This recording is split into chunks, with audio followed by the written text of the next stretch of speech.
Hey, yo, Schizo Jits here. We got UFC 300 news. Jon Jones was reportedly offered the main event fight. He was recently seen on Submission Radio.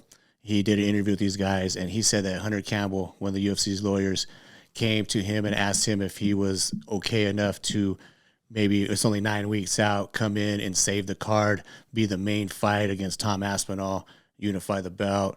And unfortunately, Jon Jones, there's no way he's ready because reports came out that he was ready because he came out and he was like working out with the rugby guys. I don't know if he was working out, but there was a clip of him tackling somebody in a rugby league. So one of the rugby guys. So, and when he was on Submission Radio, he was talking about like, hey, just the energy out here. I felt good. Wanted to get a little, I just maybe want to just do stuff, do something fun, have some fun out here. But he's no way there. If the rumors are, there's no way. I mean, it would have been awesome. Imagine Jon Jones, Tom Aspinall, but he's adamant about fighting Stipe, making it his legacy fight. Stipe has earned this shot somewhat. I mean, he has his last fight, Ngannou, hasn't fought in years, but he kind of arguably is the heavyweight GOAT. As far as the UFC, has the most title defenses, beat everybody. So, I mean, it does make sense to go out like that. I mean, not much else to prove for Jon Jones. I mean, there's always going to be another guy in the waiting for him, another up and coming hungry fighter. So, I mean, that's just something that we're, going to have to get used to. Like, is he going to fight? Is he not? I mean, really, it's just, there's nothing more to prove at this point other than he could, do it at heavyweight and defend the belt over and over again. I mean, I think once he does, once he gets the Stipe fight out of the way, win or lose, I mean, most likely Jon Jones will hang it up, but who knows? He said Tom Aspinall is not, out of the question, or it's not like he won't fight him, but like he said, what is his motivation to fight these young, hungry guys other than to prove it to himself or whatever? I mean, fans are always going to talk crap. They're always going to want that next guy. Oh, you never fought this guy. You never fought that guy. But Jon Jones cleared out the light heavyweight division. He is arguably the UFC GOAT, light heavyweight GOAT. Never really lost other than 12-6 elbows against, who was it, Mark Hamill. Was it Hamill? I think it was Hamill, yeah, from the Ultimate Fighter series, that guy. But other than that, I mean, he's never lost. So he had a couple close decisions, stuff like that. But still, at the end of the day, he's undefeated. There's really nothing to prove by fighting all these young, hungry lions who in another weight class are huge, But yeah, that remains to be seen. What the UFC 300 card so far is like, because Dana just come out recently. He came out recently and said that there's 2 fights left. There's 11 fights so far. So the card's going to be 13 fights. The main event still has not been announced. And the main, and he said somewhere in the middle of the card is the next fight, so is another fight that needs to be announced or whatever. And a lot of people, I don't know if you guys feel like Dana is getting unfair, criticism for this. I think it's maybe because of the way they're announcing the fights, but I mean, he's definitely getting a lot of hate. I was one of them too. I'm like, hey, we just want to know who the main fight is, main event. But I mean, so far the card is a banger. We definitely do need a main event in there, I think, just to solidify that is the best card of the year. I mean, because UFC 299 is a great card. 298 a good card. They're going to get better and better until the 300. 300 is going to be the ultimate Sparta card. So, I mean, so far the card is looking great. But, I mean, as far as that main event matchup, getting that to a minute. But first off, yeah, let's just look at what we got so far. The opening fight of the night is Bobby Green versus Jim Miller, 2 MMA legends, veterans, almost 50 fights for Bobby Green, over 50 for Jim Miller, 54 fights. I mean, neither one of them have ever been a champ in the UFC, but they've always been right there. They've always been contenders. They've always been relevant. Bobby Green just coming off his worst loss that he's had in his career, which is sad, because, Jalen Turner just put his lights out. He's never been knocked out like that. And just a quick turnaround for Jim Miller. He just got a win. He's been looking great. He's like somehow turned back the clock and has been schooling these youngsters and getting some wins under his belt. So, I mean, I think it's a banger of a fight. I mean, I like the fight. I mean, I mean, it's going to be fireworks. Whenever Bobby Green fights, it's always exciting. Hands down style, talking crap. He brings a lot to the table. Jim Miller, like I said, he's got that BJJ black belt. He's a tough, always in wars and tough as nails. And, so, I mean, that's definitely a good fight, to start off the card. I mean, that's a banger fight. I mean, that could be that could be one of the main prelim type fights, and then I think, in my personal opinion. And then after that, we got, Jessica Andrade, where a lot of people were hating on this fight because of the way I think Dana and the UFC announced it. But Jessica Andrade against Marina Rodriguez, or Rodriguez, however you want to say it. But this fight actually is a good fight. I mean, anytime Andrade fights, like, I get it. Everybody wants to see every single fight be a main event, a pay-per-view main event. And Jessica Andrade has been main eventing. She has been on main events. She actually is an exciting women's fighter. Gets knockouts. Freaking slam Rose Namajunas, on her neck. I mean, she's knocked out a lot of people. I mean, she just did a number on Mackenzie Dern. Showed her that there's different levels. She's a little baby cyborg to me. I always thought so. A little smaller, shorter, just crazy, balls to the wall type, guns blazing fighter. And I mean, so it's still an exciting fight. Anytime Andrade fights, it's a good fight. I mean, I like the fight. I mean, everyone, she did get hate on it, but that's the second fight of the night. We're talking like early prelims. I mean, that's crazy, dude. Like that's insane, right there. And then after that, we have Sodiq Yusuff and Diego Lopez. Should be another banger of a fight, honestly. These guys are going to bring it. Yusuff, always exciting style of fighter, 13-3 from Nigeria. I mean, this is going to be another banger. Diego Lopez always brings it. So, I mean, this is going to be a good fight. Like, so far, so good. You know what I mean? Like, these are early prelim fights, basically. So, I mean, you can't really just hate on these fights. I mean, these guys, what we've been getting lately on the fight nights and the Apex cards and all that, like, these guys could be on these cards easily and be in maybe later prelims or early main event, stuff like that. Like, pretty much every fight, I think, so far is pretty damn good. I think, like I said, it is a little bit of hate, and I get it because the way everything was announced, and the way things were brought into it, what I'm saying? Like, just, we got another announcement, and Dana all excited, and it's pretty messed up, like, I mean, not that, like I said, I was one of those guys too. Like, we want to know, we got to know, but then we got Holly Holm against the old vet against Kayla Harrison. This fight got a lot of freaking flack as well. Like, a lot, I think that was another thing the UFC was, Dana was announcing these fights like every week or something, announcing a couple fights or whatever. And I think everyone wants to know what that main fight is. So that's why he was getting so much hate. This Kayla Harrison got out of her PFL contract, first fight in the UFC against Holly Holm. Kind of like, she was the one to dethrone Ronda Rousey, even though she turned around and lost the bout to Miesha Tate. She's still like, she's, the preacher's daughter. She's got head kicks. She did well against Ronda Rousey, a judoka. Kayla Harrison, a more decorated judoka, more, just more jacked, I guess. So this is going to be at 135, which is the main, like, what's going on here is Kayla even going to be able to make that weight? She's fought at 155, most of her career. So it's like 145 or a catch weight would make sense.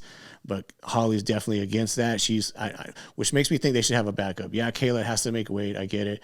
But I think they should have a backup, just in case. I mean, Kayla, that's 20 pounds, lighter than what she's going to be sucked up. And it kind of seems like when the UFC, Dana, these guys, when they bring in other fighters from other organizations, it's almost like all the cards are stacked up against them. They give them a tough matchup, weight cut, whatever. They signed the contract. I get it. Kayla signed this contract. She wants to be in the UFC finally. And a lot of people are thinking she's ducking Cyborg because Cyborg's now with PFL and the Bellator merger and all that. But I mean, it's going to remain to be seen how this fight goes. Will Holly be able to, rekindle or, recapture some of that magic she had against Ronda? And she's had like some knockouts and stuff like that. A lot of times it's, she'll grab against a cage and do all that. I don't know if she'll want to do too much clinching against Harrison, being a judoka and just a superior grappler for sure when it hits the ground and just jacked. You know, we might not see the best version of Kayla because of the weight cut, but I'm saying like it would be nice. You know, it's still an interesting matchup. You know, it's just like I said, it's gonna get hate no matter what on this card, just because everybody wants it to be just freaking badass, like the best card ever. You know, and it's still shaping up to be the best card so far. I mean, this year, and it's a great card. I mean, for sure. You know, you got so many bangers on this fight. I mean, on this card.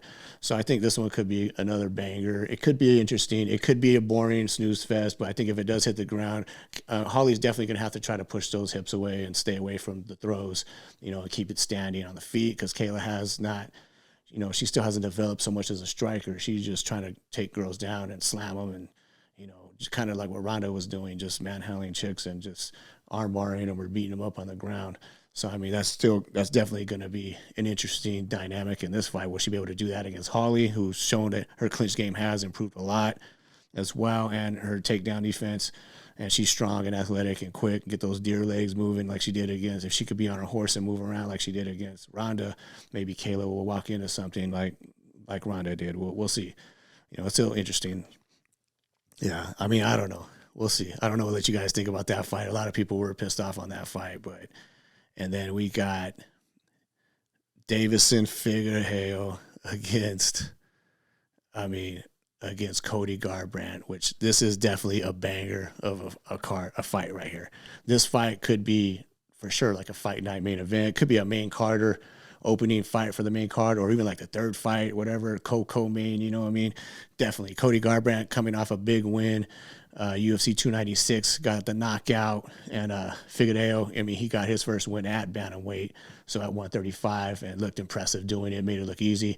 So, I mean, both these guys coming off wins. It's nice to see Cody back in that spotlight position, and possibly, you know, and just having that showcase fight, you know, where it's like, okay, he's got a big name again, and just hopefully, you know, because, you know, a lot of people are just sleeping on Cody, you know, just because he has been a little chinny, to say the least, you know, ever since the Dillashaw fights when he got knocked out cold a couple times, and then suffered a couple other knockouts against some banger type fighters, though, like guys who are going to sit in there and just kind of slug it out, who are more built for that. Cody always had the faster hands, more explosive, not really the more like guy, you know, like I just feel like he shouldn't have to fight the way he had fought when he got knocked out. Like he shouldn't be fighting like in the pocket, just swinging for the fences against guys like Pedro Munoz, all these guys who have great chins and hit hard, and just they're that type of fighter. And Cody wants to be that, but he's so technical, like what he did against Dominic Cruz, and like the way he was looking against TJ the first round until he got caught, you know,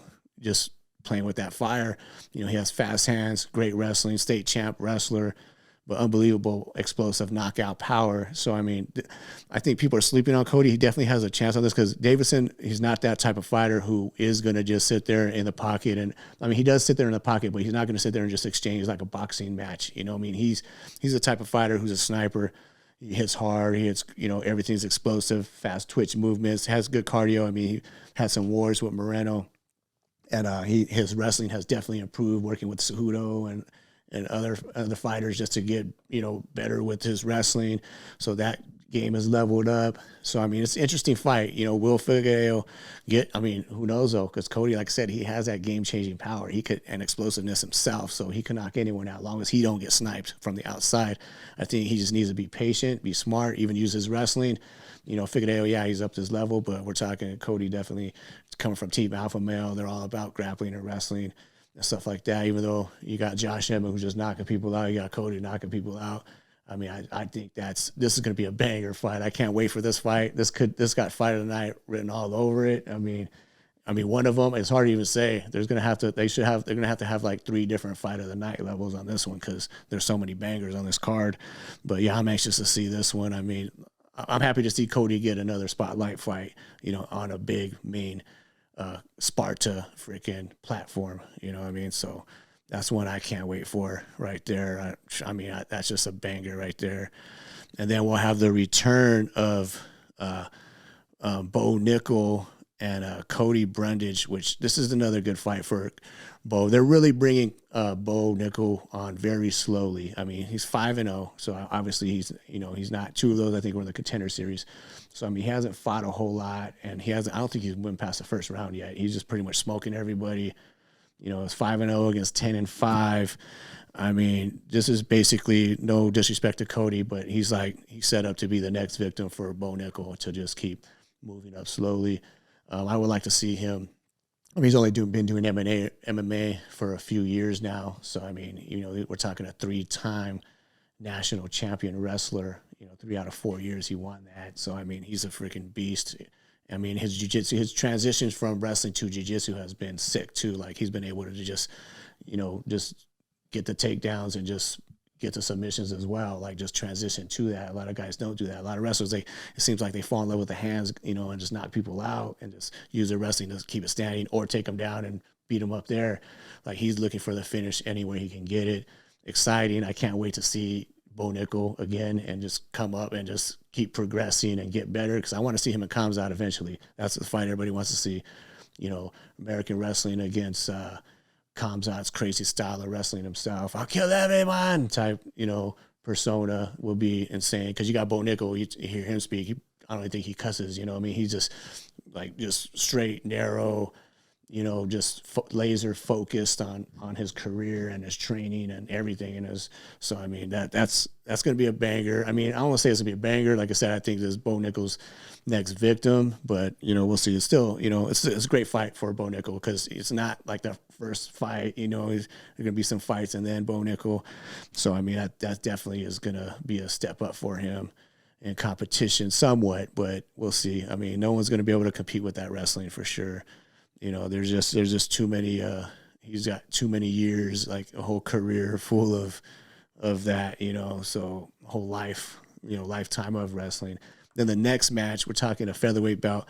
This is Aljamain Sterling's first featherweight fight, and he's moving up against a very tough Calvin Kattar. Like, Calvin Kattar has some of the best hands in MMA, especially that featherweight division.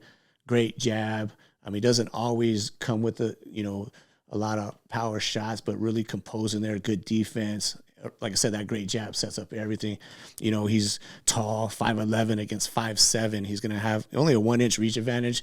Aljo does have some long arms, and Aljo, striking-wise, definitely he's going to be at a disadvantage in this fight, in my opinion. Calvin Kattar's jab could just change. That's game-changing jab. And I don't think Aljo's fought anybody with that type of boxing pedigree as Calvin Kattar. But on the other hand, Aljo's grappling, his MMA grappling is some of the best in the UFC. See what he did against Olympic gold medalist Cejudo. Not that he straight up out wrestled him like crazy, but he was able to take him down, even hold him down a little bit, stuff takedowns. I mean, out grapple him and beat Cejudo. A close fight, but he beat Cejudo. You know what I mean? So it's like that shows his wrestling and grappling, because he's another one who transitions from wrestling to jiu-jitsu very well, has submissions. You get Aljo on your back, his backpack, rear naked choke all day. You know what I mean? You got T-City, you got rear naked choke city, because this guy can get it. Once he's on your back, it's like, oh my, you're in trouble. You know what I mean? You got to get, Jan found that out in the rematch, So Aljo, obviously, he's going to get a lot of hate for that first Jan fight, even though he really didn't do anything wrong.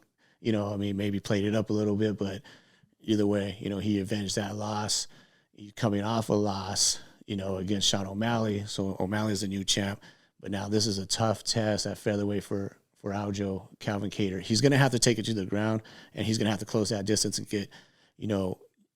get past that jab to do it. Because like I said, Kattar has a great jab, and he has a good gas tank too. He's throwing bombs for the whole round. It's only a 3-rounder, so I don't really see either one of these guys gassing, but I think Aljo's going to have to really get Kattar down into his world, where it's just grappling fight. Because if he's standing bangs with Kattar, I think Calvin Kattar could maybe put his lights out, hurt him. I mean, because his jab is so sick, and like I said, his defense, he's really defensive responsible with his good head movement. He's always, he never will take too many clean shots. He has gotten beat up. I get Max Holloway, all these guys with crazy volume, but Aljo's not that type of striker, so, and he would be foolish to do that, in my opinion. So yeah, that's another banger fight right there. That could be a freaking main event, or something. So this card is not bad. What I mean? It's like, I know it's getting a lot of hate, but it's not a bad card. Then we have what's next? Yuri Prochazka against Alexander Rakic. So I mean, this is another banger of a fight. Rakic 14-3. He's ranked right. He's right there. He's ready for a title shot himself. Yuri just coming off the loss against a quick stoppage against Alex Pereira, but he did get cracked. He did get dropped, and he was getting leg kicked. His legs were already thrashed. After the first round, really. Second round stoppage what Pereira got. So he's coming off a loss. He's got to be a little hungrier for this fight. He has that unorthodox style, fan favorite. I mean, he's exciting to watch. Definitely exciting. But also Rakic could, he's got good Muay Thai. He's got the good ground game.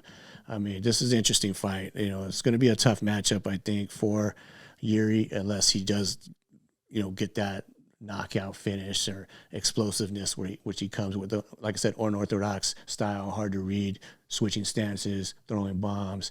But I feel like Pereira might have put a blueprint how to deal with Yuri's movement, and that's leg kicks. And if Alexander Rakic can learn anything from that, I'm leaning Rakic on this fight, honestly, but I'll have to look at it more, closely, because I haven't watched a whole lot of these fights, but other than Yuri, obviously, because he's like like I said, he's up there. He's a popular fighter, exciting. So, I mean, we'll have to see on that one. But that's another banger. I mean, that could be a freaking fight night, main fight right there, main event. So, I mean, so far this card is looking pretty damn good for getting so much hate, I mean, and then, we got the main card, it's not any worse. You know what I'm saying? We got the return of Charles do Bronx Oliveira against Arman Sarukian, who basically this is almost like a matchup similar to Islam and Charles, and Arman gave Islam one of his toughest fights when they fought. I mean, he was actually out grappling him in certain situations,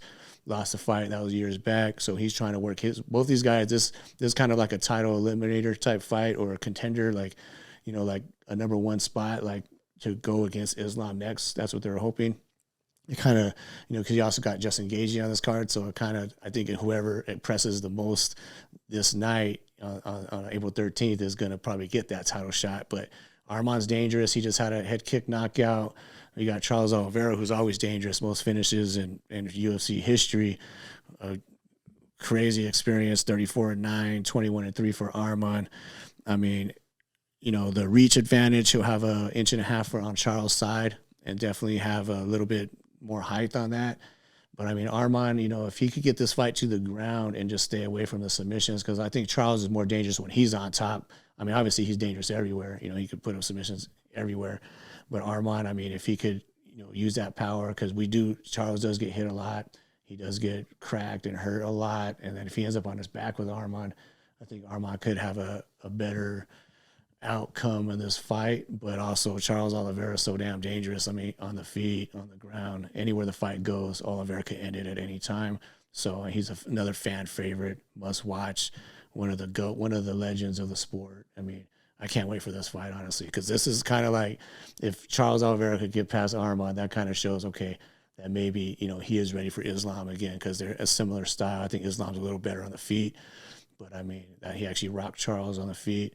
So, I mean, it's definitely a good step to see who's next for Islam, depending on what Gaethje does as well, because Gaethje can knock people out. We already seen what he's been doing. So, yeah, I'm excited for this fight. There's another main event on any card, really. I mean, Charles is not a champ, but he's kind of like a people's champ. So, yeah, I mean, that's a banger right there. And are you not entertained? Okay, then bringing us to, I guess so far it's like the co-main. I think it's basically the co-main, or for the BMF belt, bad motherfucker belt. That's Justin the highlight Gaethje against Max Blessed Holloway. And this fight, I mean, this is fireworks all over. A lot of people hating on it because everyone's kind of counting out Max, and they don't want to see Max get hurt or beat up or whatever, or years taking off his career like Gaethje has done to other people in the past, like, Tony Ferguson and all that. So, I mean, Gaethje has looked great, just knocked out Dustin Poirier, back in July in Utah. So, I mean, that was crazy with a head kick. Gaethje's throwing head kicks now. You know what I mean? Like, all we need is Gaethje to do some spinning shit. No, he's throwing head kicks now. I mean, to go with the leg kicks, which I think could be a big factor against Max, is throwing a lot of leg kicks. I know Volk has some success there, and kind of just countering with the jab and just basically throwing fight fire with fire. The thing with Max is I think everyone's counting out Max, and I don't think it's fair because Max has that pace, and so far he's had a great chin. No one's been able to crack that chin. A lot of people think Gagey is going to be the one to crack that chin, and once it's cracked, then who knows? But I mean, he might never be the same. But so far it hasn't happened, and Holloway is that relentless type fighter who comes with an insane pace, stands in the pocket, throws down, bangs, has good defense, big guy himself, and he just keeps a pace where he's constantly throwing himself, switching stances, throwing jabs, so Volk had his number pretty much. He'd always counter him, like fight fire with fire, which Gagey does do. Gagey, the newer and improved Gagey, has stayed and composed and at a good distance as he's been improving with his stand-up game under Trevor Whitman.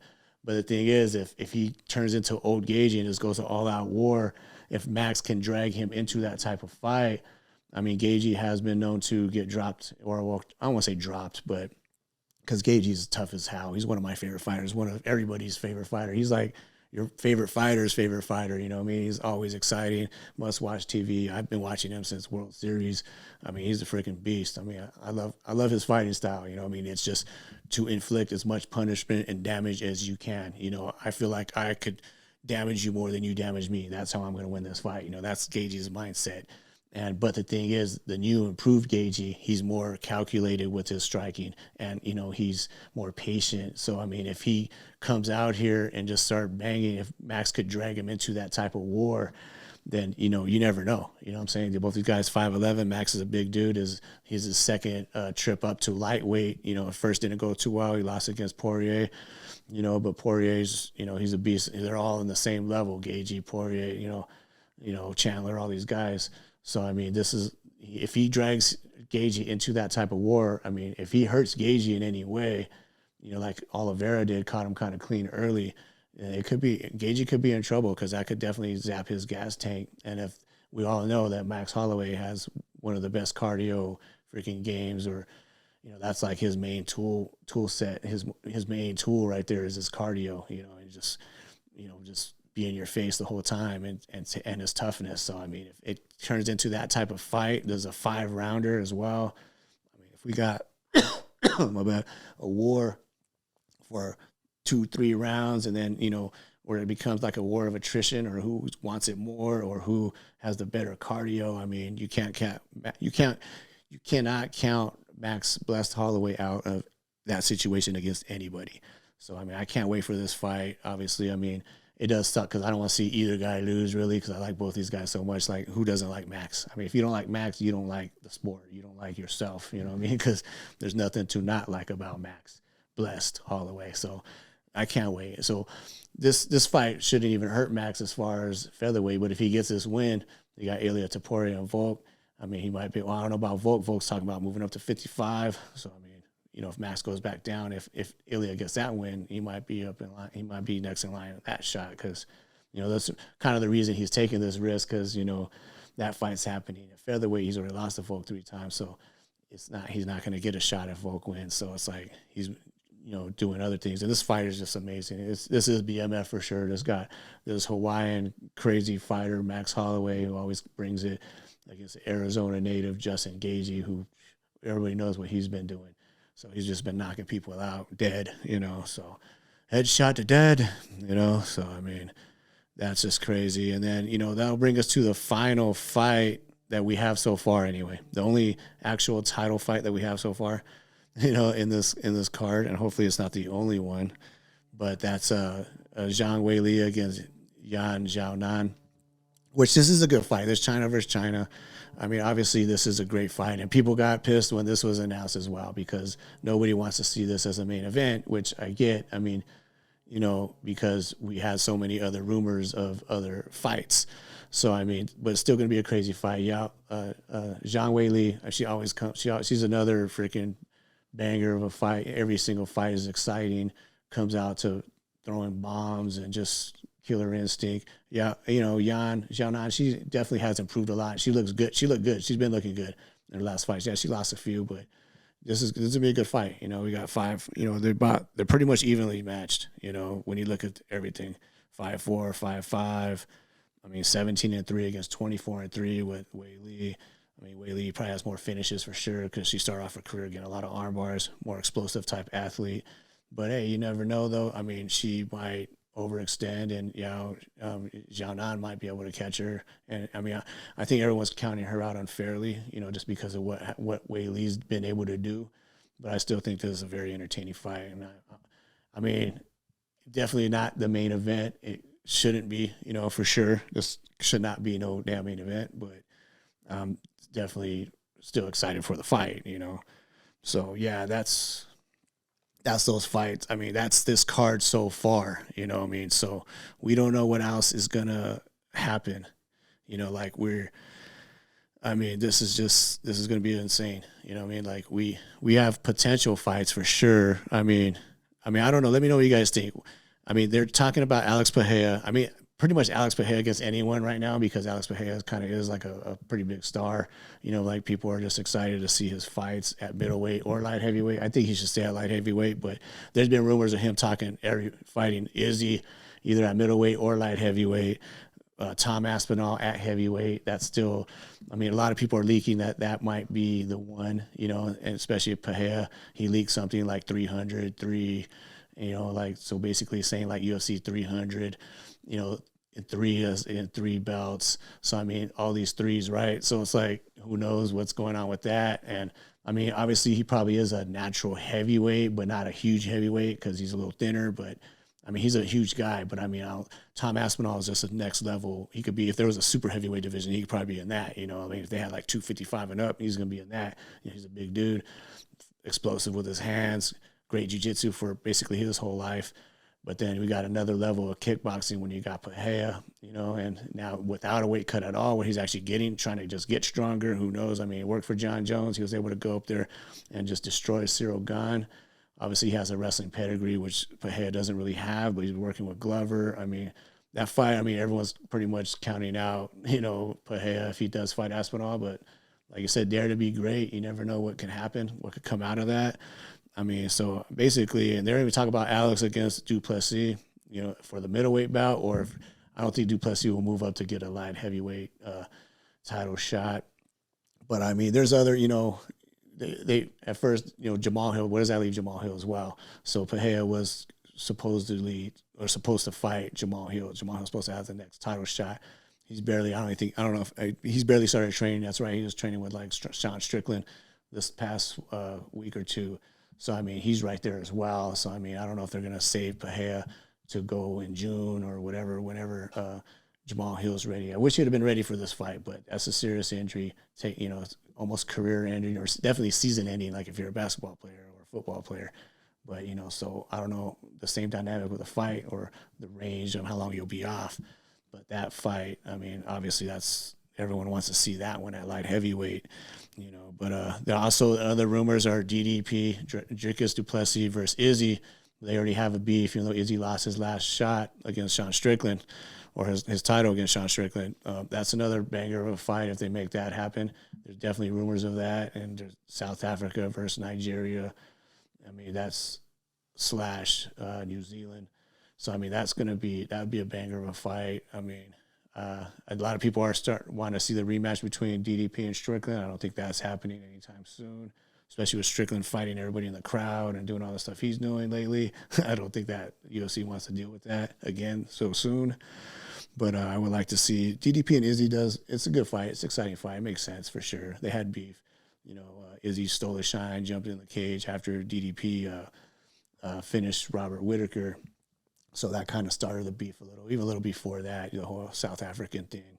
You know, so I mean, that's definitely a good one. You know, and there's still rumors of Leon Edwards and Bilal Muhammad. I don't think they'll put that at UFC 300. As far as, I mean, it's a title fight. They need it. They definitely need another title fight, but I don't think that's going to be the fight. I think they might save that one, you know, for another card, maybe in May or June or something. But I mean, definitely Bilal probably is next in line against Leon Edwards for sure. I mean, he definitely deserves it, the rematch, but we don't know. I don't think that's going to be UFC 300 though. I mean, at first they were announcing it like it was going to be, and now I think I got a lot of hate. And that's the one thing about UFC. They do listen and kind of see what's up. So they do hear what the fans want, and they kind of try to give us what they want. There's a UFC 300 Sparta card, so we want it. We want bangers.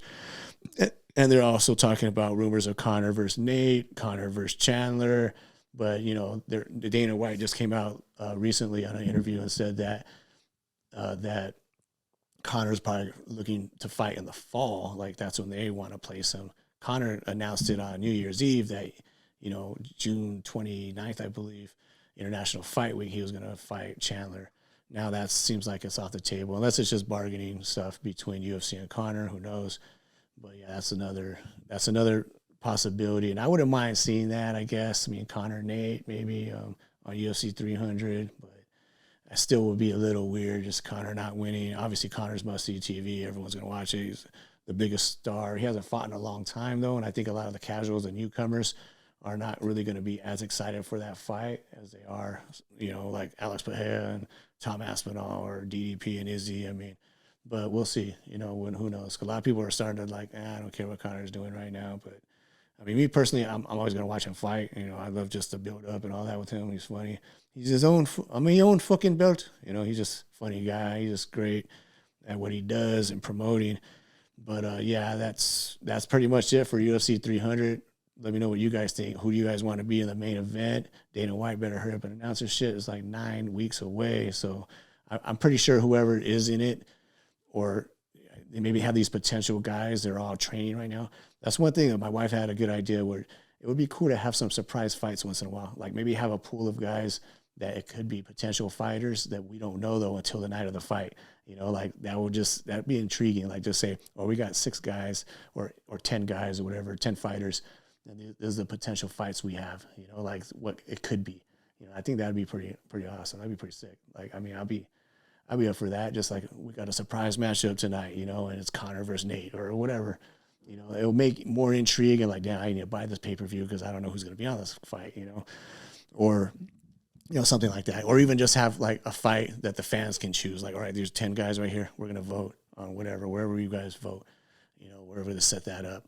In a universal vote, and this is the fight. Let the fans actually match make one fight. I think that's another pretty interesting idea. But yeah, we'll see. We'll see what happens with this. They're also talking about the new weight class in 165, so maybe Conor will come back to that. But I don't know. He looks pretty jacked right now. He's talking 185. So yeah, we'll wait and see on that. So that's all I got on UFC 300, and yeah, that's it.